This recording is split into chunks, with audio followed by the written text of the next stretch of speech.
ஒரு வீட்டுக்கு ஒருவருக்கு வேலை. அப்புறம் வேலையை கொடுத்துட்டா வாஷிங் மிஷின் எதுக்கு கொடுக்கணும்? வேலையை கொடுத்துட்டா வீடு எதுக்கு கொடுக்கணும்? கேஸ் இணைப்பு எதுக்கு கொடுக்கணும்? வேலையை கொடுத்தாச்சு இல்லை. இப்போ இந்த முரணை பாருங்களே, இந்த முரணை நீங்கள் பார்க்கணும். ஒருவருக்கு ஒரு வேலைன்னு கொடுத்துட்டா முடிஞ்சு போச்ச பிரச்சனை. அதைத்தானே நம்ம எதிர்பார்க்கிறோம். எங்களுடைய இளைஞர்கள் இன்றைக்கு வேலை வாய்ப்பு அலுவலகங்களிலே எம்முடைய இளைஞர்களுக்காக நாங்கள் உண்மையிலேயே பறிவு கொள்கிறோம். அவர்களுக்கு வேலை வாய்ப்பு இல்லை. கிராமங்களிலிருந்து முதல் தலைமுறையாய் அவர்கள் பட்டதாரிகளாக பொறியியல் பட்டதாரிகள் எல்லாம் படித்து வந்து பெருநகர வீதிகளில் 7,000 8,000 ரூபாய்க்காக அலைந்து தெரியக்கூடிய அவலத்தை பார்த்து உண்மையிலே நாங்கள் அவர்கள் மீது பறிவு கொள்கிறோம், கருணை கொள்கிறோம். அவர்களுக்கு என்ன எதிர்காலம், எத்தனை கனவுகளோடு அவர்கள் படித்திருப்பார்கள். இன்றைக்கு அவர்களுடைய எதிர்காலத்தை பற்றி நாங்கள் அக்கறை கொள்கிறோம்.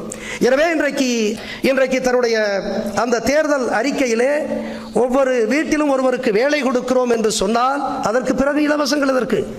இந்த முரண்களை நீங்களே புரிந்து கொள்ள வேண்டும். அன்பிற்குரியவர்களே, நீங்களே புரிந்து கொள்ள வேண்டும். உங்களுக்காக, உங்கள் தகவலுக்காக நான் இன்றைக்கு சொல்கிறேன்.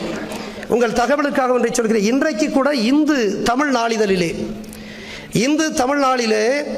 இந்த அரசியல் கட்சிகளினுடைய இந்த இலவச சலுகைகளால் எப்படி தமிழகம் நிதிச்சுமையை சந்திக்கிற கட்டுரை இன்றைக்கு வந்திருக்கிறது. அதிலே நம்முடைய தமிழகத்தினுடைய நிதிச்சுமை கடன் 5.7 லட்சம் கோடி என்று இருக்கிறது. ஒவ்வொருவருடைய ஒரு வீட்டுக்கு ஒருவருக்கு வேலை. அப்புறம் வேலையை கொடுத்துட்டா வாஷிங் மிஷின் எதுக்கு கொடுக்கணும்? வேலையை கொடுத்துட்டா வீடு எதுக்கு கொடுக்கணும்? கேஸ் இணைப்பு எதுக்கு கொடுக்கணும்? வேலையை கொடுத்தாச்சு இல்லை. இப்போ இந்த முரணை பாருங்களே, இந்த முரணை நீங்கள் பார்க்கணும். ஒருவருக்கு ஒரு வேலைன்னு கொடுத்துட்டா முடிஞ்சு போச்ச பிரச்சனை. அதைத்தானே நம்ம எதிர்பார்க்கிறோம். எங்களுடைய இளைஞர்கள் இன்றைக்கு வேலை வாய்ப்பு அலுவலகங்களிலே எம்முடைய இளைஞர்களுக்காக நாங்கள் உண்மையிலேயே பறிவு கொள்கிறோம்.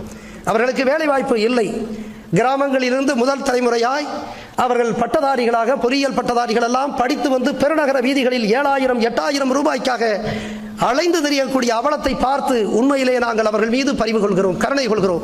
அவர்களுக்கு என்ன எதிர்காலம், எத்தனை கனவுகளோடு அவர்கள் படித்திருப்பார்கள். இன்றைக்கு அவர்களுடைய எதிர்காலத்தை பற்றி நாங்கள் அக்கறை கொள்கிறோம்.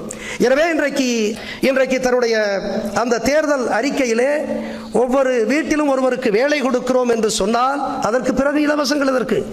இந்த முரண்களை நீங்களே புரிந்து கொள்ள வேண்டும். அன்பிற்குரியவர்களே, நீங்களே புரிந்து கொள்ள வேண்டும். உங்களுக்காக, உங்கள் தகவலுக்காக நான் இன்றைக்கு சொல்கிறேன்.